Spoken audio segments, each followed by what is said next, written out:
Hello everyone, we are in the historical city center of Rome and today we are going to the gallery which is called Tornabuoni Arte and we will look through an exhibition by Lucio Fontana. Let's go! Tornabuoni Arte Gallery makes exhibitions of famous artists from the second half of 20th century. This year, Tornabuoni Arte opens its new space in Rome with the most emblematic artist, Lucio Fontana. Lucio Fontana is a famous Italian artist who created a new movement which was called Spatialism. With this movement, Lucio Fontana wanted to find new dimension. Because in his White Manifest, which he wrote in 1946, he said that it's not possible anymore to create art in old forms as before in the new world with all new high speeds, industrialization, all new technologies. So he decided to destroy old forms of art and he decided to find new dimension, new space for new experiments and new truth of new times.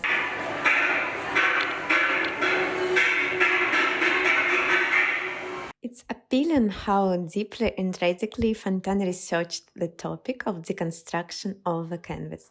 We can see from these paintings from different years how he tried different cuts and holes of different sizes and forms to make his statement clearer.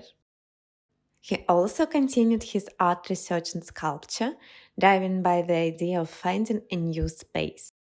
And also, he developed the same concept in installations. Canvases of Lucio Fontana are not even paintings. They are manifestation. The canvas, for all academical artists, has always been considered like a sacred surface. So it was a crime to spoil the canvas with a wrong brushstroke. But Lucio Fontana cut the canvas. Yeah, actually he was the first one who decided to treat canvas so badly.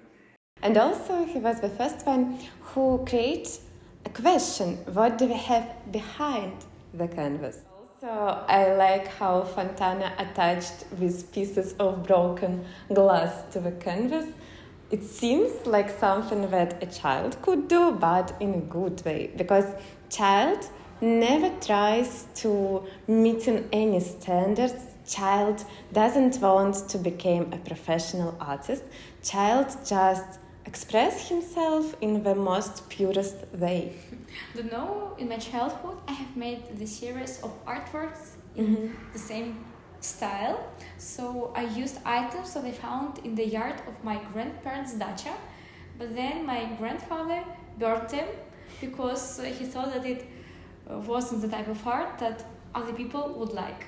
And after many years of my work like an artist, I really want to come back to such practice because it's so interesting. Yeah, and I guess it can be good for everyone to have such practice.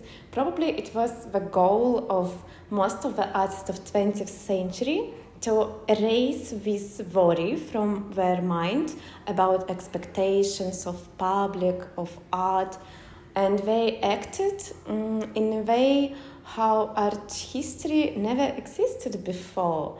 They used an art world as a giant playground for experiment with meanings, contexts, formats, materials. And thanks to them, today we have an endless possibility to reopen art, to reconsider the meaning of it, and to find new sources for creation and interpretation. In our opinion, it's extremely important to perceive art emotionally and also, of course, to enjoy the view of artworks. And we are here to open to you the door to the art world of Rome and also to give you some fun. Thank you for watching. I'm Maria. And I'm Sasha. Follow us for our new exciting videos. Our next one will be dedicated to the future of art through the eyes of citizens of Rome. Ciao, ciao!